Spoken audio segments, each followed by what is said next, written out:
ಭೈರವನಾಥ ದೇವರ ದರ್ಶನನ ಮುಗಿಸ್ಕೊಂಡು ಇವಾಗ ರಾಸಾಯಿ ಮಂದಿರಕ್ಕೆ ಬಂದಿದ್ದೀವಿ. ಸೊ ಅಲ್ಲಿಂದ ಇಲ್ಲಿ ಡಿಸ್ಟೆನ್ಸ್ 1 ಕಿಲೋಮೀಟರ್ ಆಗುತ್ತೆ. ಪೂರ್ತಿ ಘಾಟ್ ಇದೆ. ಸೊ ಮೇಲ್ಗಡೆ ಬಂದರೆ ಇಷ್ಟು ಚೆನ್ನಾಗಿರ್ತಕ್ಕಂಥ ನೇಚರ್ ಇದೆ ಅಲ್ವಾ. ಸೊ ಸ್ವರ್ಗಕ್ಕೆ ಬಂದಂಗೆ ಆಗಿದೆ, ಅಷ್ಟು ಚೆನ್ನಾಗಿದೆ.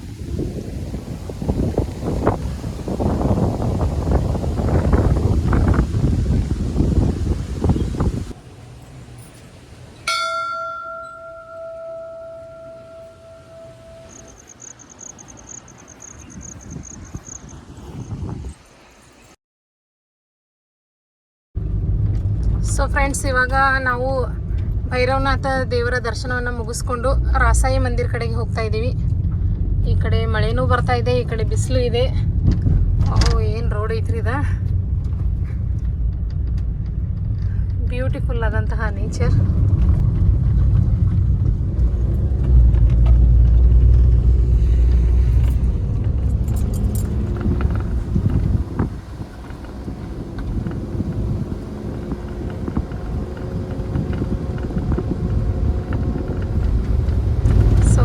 ಫೈನಲಿ ಮಂದಿರದ ಹತ್ರ ಬಂದ್ವಿ ನಾವು.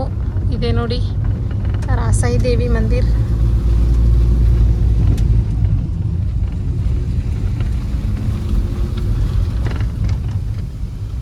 ಫ್ರೆಂಡ್ಸ್, ಭೈರವನಾಥ ದೇವರ ದರ್ಶನನ ಮುಗಿಸ್ಕೊಂಡು ಇವಾಗ ರಾಸಾಯಿ ಮಂದಿರಕ್ಕೆ ಬಂದಿದ್ದೀವಿ. ಸೊ ಅಲ್ಲಿಂದ ಇಲ್ಲಿ ಡಿಸ್ಟೆನ್ಸ್ 1 ಕಿಲೋಮೀಟರ್ ಆಗುತ್ತೆ. ಪೂರ್ತಿ ಘಾಟ್ ಇದೆ. ಸೊ ಮೇಲ್ಗಡೆ ಬಂದರೆ ಇಷ್ಟು ಚೆನ್ನಾಗಿರ್ತಕ್ಕಂಥ ನೇಚರ್ ಇದೆ ಅಲ್ವಾ. ಸೊ ಸ್ವರ್ಗಕ್ಕೆ ಬಂದಂಗೆ ಆಗಿದೆ, ಅಷ್ಟು ಚೆನ್ನಾಗಿದೆ. ಸೊ ಇದಕ್ಕೆ ಮಿನಿ ಮಹಾಬಲೇಶ್ವರ ಅಂತ ಕೂಡ ಕರೀತಾರಂತೆ. ಸೊ ಇವಾಗ ಮೊದಲು ದೇವ್ರ ದರ್ಶನವನ್ನು ಮಾಡ್ಕೊಳ್ಳೋಣ, ಆಮೇಲೆ ದೇವ್ರ ದರ್ಶನದ ವಿಶೇಷತೆ ಯಾವ ಥರ ಇದೆ ಅನ್ನೋದನ್ನು ತೋರಿಸ್ತೀನಿ. ಸೊ ಅಷ್ಟರಲ್ಲಿ ಲೈಟಾಗಿ ಒಂದು ವ್ಯೂನ ನೋಡ್ಕೊಂಡು ಬನ್ನಿ ಯಾವ ಥರ ಇದೆ ಅಂತ ಹೇಳಿ.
ಶ್ರೀ ಕ್ಷೇತ್ರ ರಾಸಾಯಿ ದೇವಿಯ ದರ್ಶನವನ್ನು ಮುಗಿಸ್ಕೊಂಡು ಇವಾಗ ನಾವು ಇಲ್ಲೇ ಕೂತಿದ್ದೀವಿ ದೇವಸ್ಥಾನದ ಅಂಗಳದಲ್ಲಿ.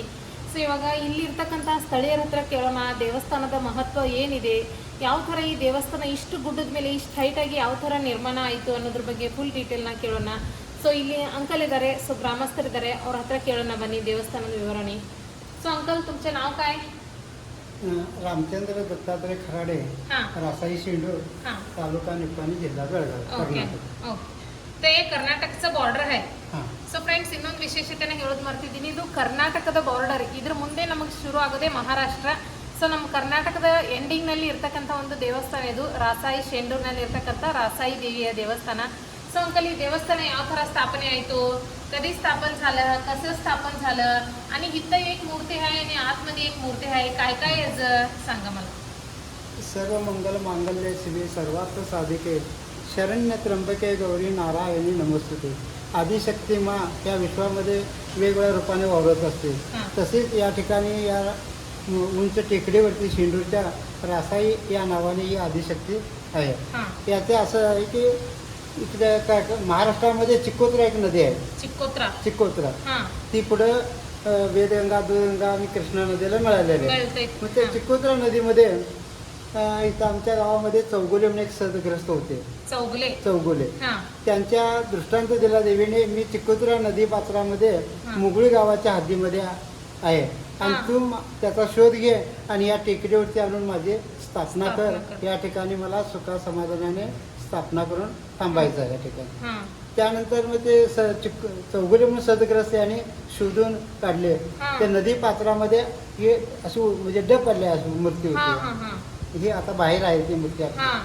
त्यानंतर त्याने ती मूर्ती उचलून घेतली आणि खांद्यावरती पाटकोळीवरती घेऊन असे चालत चालत या ठिकाणी टेकडीवरती आणून स्थापना केलेली आहे. Okay okay. याचा बराच काळ पूर्व म्हणजे आमचे आजोबा पंजोबा आमचे गावातले जे काय सेवेकरी होते ते सांगत आलेली ಹಾ. परंपरा आहे. ಚೌಗ್ಲ ಅನ್ನುವಂಥ ಒಬ್ಬ ಗ್ರಾಮಸ್ಥರು ಹಿರಿಯರು ಅವ್ರ ಕನಸಿನಲ್ಲಿ ಏನಾಗಿರುತ್ತೆ, ಈ ರಾಸೋಯಿ ದೇವಿ ಕನಸಿನಲ್ಲಿ ಬಂದು ನಾನು ಈ ಬೆಟ್ಟದ ಮೇಲೆ ಸೇಂಡೂರು ಊರಿನಲ್ಲಿ ಇರ್ತಕ್ಕಂಥ ಬೆಟ್ಟದ ಮೇಲೆ ನೆಲೆಸಬೇಕು ಅಂದ್ಕೊಂಡಿದ್ದೀನಿ, ಸೊ ನನ್ನನ್ನು ಕರ್ಕೊಂಡು ಹೋಗಿ ಅಂತ ಹೇಳಿ ಚೌಗ್ಲ ಅನ್ನುವಂಥ ವ್ಯಕ್ತಿಯ ಕನಸಿನಲ್ಲಿ ಬಂದು ದೇವಿ ಹೇಳಿದಾಗ ಸೊ ಆ ಸದಸ್ಯರು ಗ್ರಾಮದ ಸದಸ್ಯರು ಎಲ್ಲರೂ ಸೇರಿ ಚಿಕ್ಕೋತ್ರ ನದಿ, ಮಹಾರಾಷ್ಟ್ರದ ದಂಡೆಯಲ್ಲಿರ್ತಕ್ಕಂಥ ಚಿಕ್ಕೋತ್ರ ನದಿಗೆ ಹೋಗಿ ಅಲ್ಲಿ ಈ ಮೂರ್ತಿ ಈ ಹೊರಗಡೆ ಏನು ಸ್ಥಾಪನೆ ಮಾಡಿದ್ದಾರೆ. ಸೊ ಈ ಮೂರ್ತಿ ಏನಾಗಿದೆ ನದಿ ಹತ್ರ ಉಲ್ಟಾ ಬಿದ್ದಿರತ್ತಂತೆ. ಸೊ ಹುಡುಕ್ತಾರಂತೆ, ಎಲ್ಲ ಹುಡುಕಾಡಿ ಆಮೇಲೆ ಆ ಮೂರ್ತಿ ಉಲ್ಟಾ ಬಿದ್ದಿರೋದನ್ನ ನೋಡಿ ಅದನ್ನ ಸೀದಾ ಮಾಡಿ ಆ ಮೂರ್ತಿನ ತಮ್ಮ ಭುಜದ ಮೇಲೆ ಚಿಕ್ಕೋತ್ರ ನದಿಯಿಂದ ಇಲ್ಲಿಯವರೆಗೂ ಭುಜದ ಮೇಲೆ ದೇವಿಯ ಮೂರ್ತಿಯನ್ನ ತಗೊಂಡು ಬಂದು ಇಲ್ಲಿ ದೇವಿಯ ಮೂರ್ತಿಯನ್ನ ಸ್ಥಾಪನೆ ಮಾಡ್ತಾರೆ. ಸೊ ಹೊರಗಿರ್ತಕ್ಕಂಥ ಮೂರ್ತಿ ಇದು ಮೇನ್ नदीಯಿಂದ ಬಂದಂಥ मूर्ती. सो अंकल हे झालं, आता हे आतलं मूर्ती कधी स्थापित केलंय? या मंदिर स्थापन म्हणजे आता हे जीर्णोद्धार झालेलं मंदिर हा, हा, आहे. जीर्णोद्धार. याच्या अगोदर दगडी मंदिर हा. होतं हेमाडपंथी. त्याच्यावरती 1911 सन हा. अशी तारीख होती. हां त्याच्यानंतर मग ते जुनं झालं. हा. मग सगळ्या भक्तजनांचं याच्यामध्ये आलं की नवीन मंदिर आपण स्थापन करूया हा. म्हणून 2000 साली हा. ते जुनं मंदिर विसर्जित करून नवीन मंदिर हे बांधलं. हां पण असं झाली परिस्थिती, गाभारा जो आता आहे आतमध्ये ही बाहेरची मूर्ती आतमध्ये स्थापन करायचं असं समजून त्यांनी हा गाभारा केला. हां पण नंतर सर्वांना त्रास व्हायला लागला की ही मूर्ती हलवायची नाही, हां म्हणून ती मूर्ती आहे तशीच आहे. हा. आणि नंतर मग दुसरी एक मूर्ती आणून आतमध्ये स्थापना केली. ಓಕೆ. ते 2005. 2005. ಸೊ 1911ರಲ್ಲಿ ಈ ದೇವಸ್ಥಾನ ಕಲ್ಲಿನಿಂದ ನಿರ್ಮಾಣ ಆಗಿತ್ತು. ಸೊ ಇವಾಗ ಜನರು ಏನಂದ್ರು, ಸೊ ಇದನ್ನ ಮಾಡಿಫೈ ಮಾಡೋಣ, ದೇವಸ್ಥಾನನ ಸ್ವಲ್ಪ ನಾವು- ಜೀರ್ಣೋದ್ಧಾರ. ಜೀರ್ಣೋದ್ಧಾರ ಮಾಡೋಣ ಅಂತ ಹೇಳಿ ಈ ತರ ದೇವಸ್ಥಾನದ ನಿರ್ಮಾಣವನ್ನ ಮಾಡಿದ್ರು 2005 मध्ये. ಸೊ 2005ರಲ್ಲಿ ದೇವಸ್ಥಾನವನ್ನ ಈ ತರ ನಿರ್ಮಾಣ ಮಾಡಿದ್ರು. ಆವಾಗ ಈ ಗರ್ಭಗುಡಿಯನ್ನ ಸ್ಥಾಪನೆ ಮಾಡ್ತಾರೆ, ಯಾಕಂದ್ರೆ ಹೊರಗಿರ್ತಕ್ಕಂಥ ಮೂರ್ತಿನ ಒಳಗಡೆ ಸ್ಥಾಪನೆ ಮಾಡೋಣ ಅಂತ ಹೇಳಿ. ಆದ್ರೆ ದೇವಸ್ಥಾನ ಸ್ಥಾಪನೆ ಮಾಡಿ ಆದ್ಮೇಲೆ ಜನರಿಗೆಲ್ಲ ಏನ್ ಅನ್ಸುತ್ತೆ, ಈ ಮೂರ್ತಿನ ಅಲ್ಲಾಡ್ಸೋದು ಬೇಡ, ಇದು ಏನು ಮೂಲ ಮೂರ್ತಿ, ಅದು ನದಿಯಿಂದ ತಂದಂತಹ ಮೂಲ ಮೂರ್ತಿ, ಆ ಮೂರ್ತಿನ ಅಲ್ಲಾಡ್ಸೋದು ಬೇಡ, ಆ ಮೂರ್ತಿ ಇಲ್ಲೇ ಇರಲಿ, ಒಳಗಡೆ ಇನ್ನೊಂದು ಮೂರ್ತಿನ ತಂದು ಸ್ಥಾಪನೆ ಮಾಡೋಣ ಅಂತ ಹೇಳಿ ಒಳಗಡೆ ನಾವು ಇನ್ನೊಂದು ದೇವಿಯ ಮೂರ್ತಿಯನ್ನ ಕಾಣ್ತೀವಿ. ಎರಡೂ ರಾಸಾಯಿ ದೇವಿಯ ಮೂರ್ತಿಗಳೇ. ಸೊ ಒಳಗಡೆ ಹೊಸ ಮೂರ್ತಿ ಇದೆ, ಇದು ಮೂಲ ಮೂರ್ತಿಯಾಗಿದೆ. ಈ ತರ ಈ ದೇವಸ್ಥಾನದಲ್ಲಿ ಎರಡೆರಡು ವಿಗ್ರಹಗಳನ್ನ ನಾವು ಕಾಣ್ತೀವಿ. अंकल इथं कधी पूजा जात आहे आणि यात्रा कधी होत आहे काय?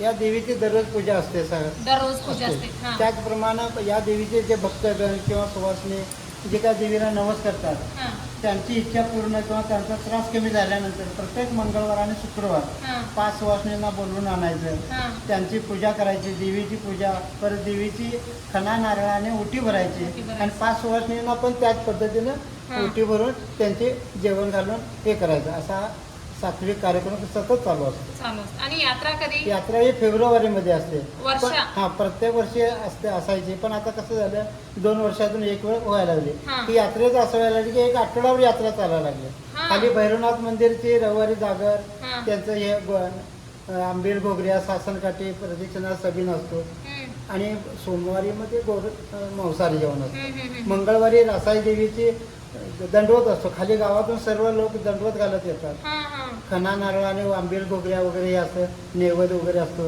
हं. रात्रीला सासनकाठीचा सभेन असतो, प्रदक्षिणा असते. हं. आणि मग बुधवारी मांसाहारी हे असते. इथं पण मांसाहारी हां, चालतंय. चालेल. हां हां हां असं हे 2 वर्षातून एकदा यात्रा असते. ಹಾಂ ಸೊ ಮಂಗಳವಾರ ಶುಕ್ರವಾರ ಈ ದೇವಿಗೆ ವಿಶೇಷ ಪೂಜೆ ನಡೆಯುತ್ತಂತೆ. ಸೊ ಯಾರಾದರೂ ತಮ್ಮ ಹರಕೆಗಳಿತ್ತು, ಬೇಡಿಕೆಗಳೇನಾದರೂ ಇದ್ದರೆ ಅದನ್ನು ಬೇಡ್ಕೊಂಡು ಹೋದ್ರಂದ್ರೆ ಅದು ಬೇಡಿಕೆ ಈಡೇರಿದ ಮೇಲೆ ಒಂದು 5 ಜನ ಮುತ್ತೈದೆಯರನ್ನ ಕರ್ಕೊಂಡು ಬಂದು ಇಲ್ಲಿ ಉಡಿನ ತುಂಬಬೇಕು. ಸೊ ದೇವ್ರ ಉಡಿನ ತುಂಬಿ ಆಮೇಲೆ ಮುತ್ತೈದೆಯರ ಉಡಿನ ತುಂಬಿ ಆಮೇಲೆ ದೇವರಿಗೆ ಸಿಹಿ ನೈವೇದ್ಯನ ತೋರಿಸಿ ಮುತ್ತೈದೆಯರಿಗೂ ಕೂಡ ಅದೇ ಊಟವನ್ನು ಮಾಡಿಸಿ, ಹಾಗೆ ತಮ್ಮ ಕೈಲಿ ಆದಷ್ಟು ಬ್ಲೌಸ್ ಪೀಸ್ ಆಗಿರ್ಬೋದು, ಸೀರೆನಾಗಿರ್ಬೋದು ಅವರಿಗೆ ಆಯಾರ ರೂಪದಲ್ಲಿ ಕೊಡೋದ್ರ ಮೂಲಕ ಈ ದೇವಿಗೆ ನಡ್ಕೊಳ್ತಾರೆ ಭಕ್ತ ಜನರು. ಹಾಗೆ ಪ್ರತಿ ವರ್ಷ ಫೆಬ್ರವರಿಯಲ್ಲಿ ಇಲ್ಲಿ ಜಾತ್ರೆ ನಡೆಯುತ್ತಂತೆ. ಸೊ ಈ ಜಾತ್ರೆ ಯಾವ ಥರ ಅಂದರೆ 8 ದಿನ ಕಂಟಿನ್ಯೂ ಜಾತ್ರೆ ಇರುತ್ತೆ. ಇದು ಅಂದರೆ ಕೆಳಗಡೆ ಭೈರವನಾಥ ದೇವಸ್ಥಾನದ ಜಾತ್ರೆ, ಹಾಗೆ ಮೇಲ್ಗಡೆ ಈ ಜಾತ್ರೆ ಎಲ್ಲನೂ ಕೂಡ ಒಂದೇ ವಾರದಲ್ಲಿ ಎಲ್ಲನೂ ಜಾತ್ರೆ ಆಗ್ತಿರುತ್ತೆ. ಸೊ ಸಂಡೇ ಭೈರವನಾಥ ದೇವರ ದರ್ಶನ ಜಾತ್ರೆ ಎಲ್ಲ ಮುಗಿದ್ಮೇಲೆ ಸೋಮವಾರ ಅಲ್ಲಿ ಮಾಂಸಾಹಾರಿ ಜಾತ್ರೆ ಇರುತ್ತೆ. ಹಾಗೆ ಮಂಗಳವಾರ ಈ ದೇವಿಯ ಜಾತ್ರೆ ಆಗುತ್ತೆ. ಬುಧವಾರ ಮತ್ತೆ ಇಲ್ಲಿ ಮಾಂಸಾಹಾರಿ ಜಾತ್ರೆ ಕೂಡ ನಡೆಯುತ್ತೆ. ಈ ಥರ ಪ್ರತಿ ವರ್ಷ ಜಾತ್ರೆ ನಡೆಯುತ್ತಂತೆ. ಆದರೆ ಇವಾಗ ಬರ್ತಾ ಬರ್ತಾ 2 ವರ್ಷಕ್ಕೆ ಒಂದ್ಸಲ ಈ ಜಾತ್ರೆಯನ್ನ ಮಾಡ್ತಾ ಇದ್ದಾರೆ ಅಂತ ಹೇಳಿ ಇಲ್ಲಿ ಅಂಕಲ್ ನಮಗೆ ವಿವರಣೆಯನ್ನ ಕೊಟ್ಟರು. ಹೋಪ್ ಸೊ ನಿಮಗೂ ಕೂಡ ಈ ದೇವಸ್ಥಾನದ ಬಗ್ಗೆ ಫುಲ್ ಡೀಟೇಲ್ಸ್ ಅರ್ಥ ಆಗಿದೆ ಅನ್ಕೊಳ್ತೀನಿ.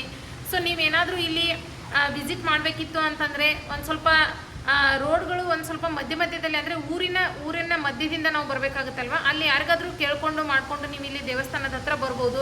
ಸೊ ಬಂದರೆ ಮಾತ್ರ ಒಂದು ಒಳ್ಳೆ ಅನುಭವ ಸಿಗುತ್ತೆ. देवर दर्शन ತುಂಬ ಚೆನ್ನಾಗಿ आपली रासाई देवी आहे.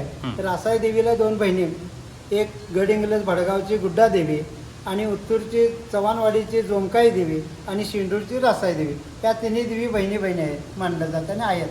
आणि याचा असं एक विशेष महात्मा आहे की प्रत्येक महिन्याला दुर्गाष्टमी असते. त्या दुर्गाष्टमीला आपण आंघोळ वगैरे करून शुचिर्भूत होऊन त्या तिन्ही देवींची पायामध्ये न वाहनं घालता दर्शन घेऊन ओटी खना नारळाने ओटी भरून हे आले तर आपल्या मनातली इच्छा पूर्ण होते.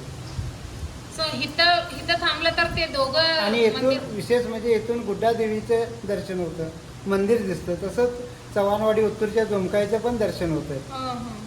त्याचप्रमाणे येथून आपल्याला बाहेरचे सभोवते 12 साखर कारखाने, 12 छोटे तलाव दिसतात. तसेच आपल्या हिडकल डॅमचं दर्शन होतं दिसतं. झुलपेवाडीचं धरण दिसलं जातं. आणि आता नवीन ओळख म्हणजे इथं आपल्याला पवनचक्कीचं डॅम सगळीकडे दिसतात. हे 500 फूट उंचीचं आहे. त्यामुळं आणि पावसाळ्यामध्ये इतकी थंड हवा असते इथं की आपल्याला थांबवत नाही.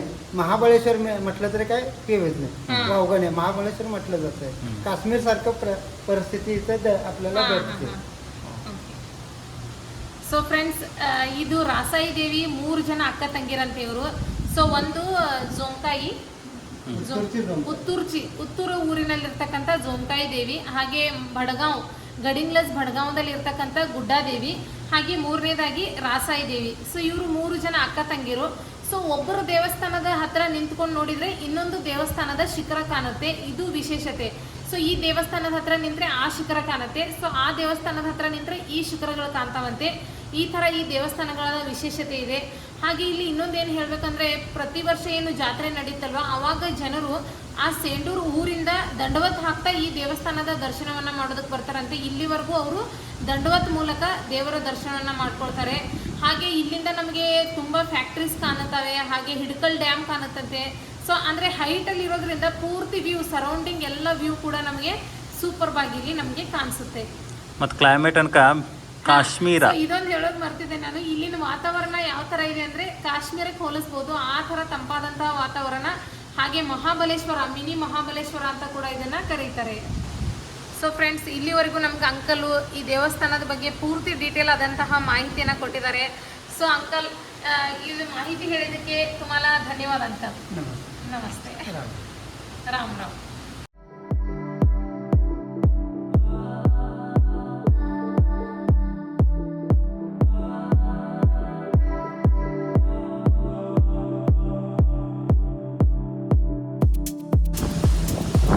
ಸೊ ವೆದರ್ ಅನ್ಕ ತುಂಬ ಕೋಲ್ಡ್ ಆಗಿದೆ.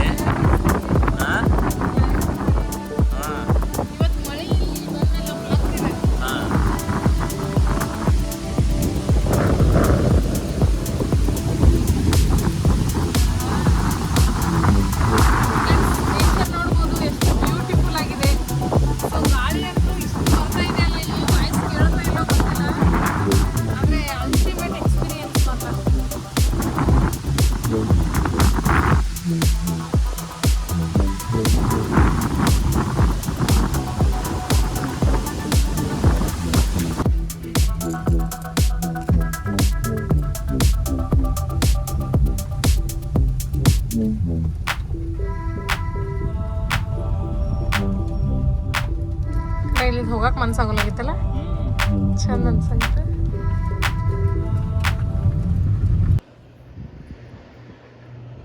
ಸೊ ಗೈಸ್ ನೋಡ್ಬೋದು, ಇಲ್ಲಿ ಗುಹೆ ಕಾಣ್ತಾ ಇದೆಯಲ್ಲ, ಇಲ್ಲಿ ಆದಿನಾಥ ಮತ್ತು ಸೋಮನಾಥ ಸ್ವಾಮೀಜಿ ಇದ್ರಲ್ಲ, ಅವರು ಇಲ್ಲಿ ಕೂತು ಧ್ಯಾನವನ್ನು ಮಾಡ್ತಿದ್ರಂತೆ. ಇಲ್ಲೊಂದು ಗುಹೆ ಇದೆ, ಮತ್ತು ಇಲ್ಲಿ ಮುಂದೆ ನೋಡ್ಬೋದು ಇಲ್ಲಿ ಕಲ್ಲಿದೆಯಲ್ಲ, ಇಲ್ಲೊಂದು ಗುಹೆ ಇದೆ. ಹೀಗೆ 2 ಗುಹೆಯಲ್ಲಿ ಕೂತ್ಕೊಂಡು ಅವ್ರು ಧ್ಯಾನ ಮಾಡ್ತಿದ್ರಂತೆ. ಸೊ ನೋಡ್ಬೋದಲ್ಲ ಎಷ್ಟು ಬ್ಯೂಟಿಫುಲ್ ಆಗಿದೆ.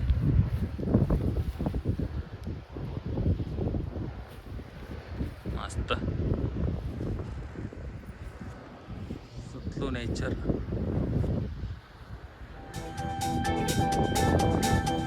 ಈ ಬ್ಯೂಟಿಫುಲ್ ಆದಂತಹ ನೇಚರಲ್ಲಿ ನಾವು ಕೂಡ ಕೆಲವೊಂದು ಫೋಟೋಸ್ನ ತೆಗೆಸ್ಕೊಂಡಿದ್ದೀವಿ.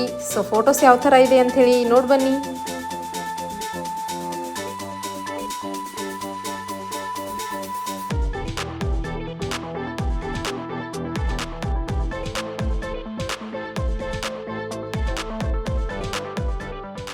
ಎಲ್ಲೋ ಒಂದು ಬೇರೆ ಕಡೆ ಬಂದಂಗೆ ಐತಲ್ಲ ಸೀದಾ ಮಲೆನಾಡು ಕಡೆ ಹೌದ್ರಿ, ಫೀಲಿಂಗ ಬೇರೆ ಐತೆ ಅದು. ಸೊ ಫ್ರೆಂಡ್ಸ್, ನೋಡಿದ್ರಲ್ವಾ ನಮ್ಮ ನಿಪ್ಪಾಣಿ ಹತ್ರ ಇರ್ತಕ್ಕಂಥ ಒಂದು ನಿಸರ್ಗ ಸೌಂದರ್ಯ ಯಾವ ಥರ ಇದೆ ಅಂಥೇಳಿ. ಸೊ ರಾಸಾಯಿ ಶೇಂಡೂರು ಕೇವಲ ನಮ್ಮ ಚಿಕ್ಕೋಡಿಯಿಂದ 30-40 ಕಿಲೋಮೀಟರ್ ಅಷ್ಟೇ ಆಗುತ್ತೆ. ಒಂದು ಸಲ ನೀವು ವಿಸಿಟ್ ಮಾಡಿ, ನೀವು ಕೂಡ ತುಂಬ ಇಷ್ಟಪಡುವಂತಹ ಒಂದು ಪ್ಲೇಸ್ ಇದೆ. ಹಾಗೆ ಇಲ್ಲಿ ವಿಡಿಯೋ ತುಂಬ ಲೆಂದಿ ಆಗುತ್ತೆ ಅಂಥೇಳಿ ನಾನು ಪಾರ್ಟ್ 1 ಹಾಗೆ ಪಾರ್ಟ್ 2 ಆಗಿ ಮಾಡಿದ್ದೀನಿ. ಸೊ ಇದು ಪಾರ್ಟ್ 2 ಇದೆ. ಪಾರ್ಟ್ 1 ಇನ್ನೂ ಯಾರೂ ನೋಡಿಲ್ವೋ ಹೋಗಿ ಆ ಬ್ಲಾಗ್ನ ಕೂಡ ನೋಡಿ. ಹಾಗೆ ಪಾರ್ಟ್ 2 ಯಾವ ಥರ ಅನ್ನಿಸ್ತು ಅನ್ನೋದನ್ನು ಕಮೆಂಟ್ ಮೂಲಕ ತಿಳಿಸಿ. ರಾಸಾಯಿ ಶೇಂಡೂರು ಬ್ಯೂಟಿ ಅಂತೂ ಸಖತ್ತಾಗಿದೆ ಫ್ರೆಂಡ್ಸ್. ಹಾಗೆ ನಮ್ಮ ವಿಡಿಯೋ ನಿಮ್ಗೆ ಇಷ್ಟ ಆಯ್ತಂದರೆ ಲೈಕ್, ಶೇರ್, ಸಬ್ಸ್ಕ್ರೈಬ್ ಮಾಡೋದನ್ನು ಮರಿಬೇಡಿ. ಇನ್ನೊಂದು ಮಾತು, ಇನ್ನೂ ಯಾರೂ ಸಬ್ಸ್ಕ್ರೈಬ್ ಮಾಡದೆ ನಮ್ಮ ಬ್ಲಾಗ್ನ ನೋಡ್ತಾ ಇದ್ದೀರೋ ಪ್ಲೀಸ್ ಸಬ್ಸ್ಕ್ರೈಬ್ ಮಾಡ್ಕೊಳ್ಳಿ. ಸೊ ಮತ್ತೆ ನೆಕ್ಸ್ಟ್ ಬ್ಲಾಗಲ್ಲಿ ಸಿಗೋಣ. Thanks for watching.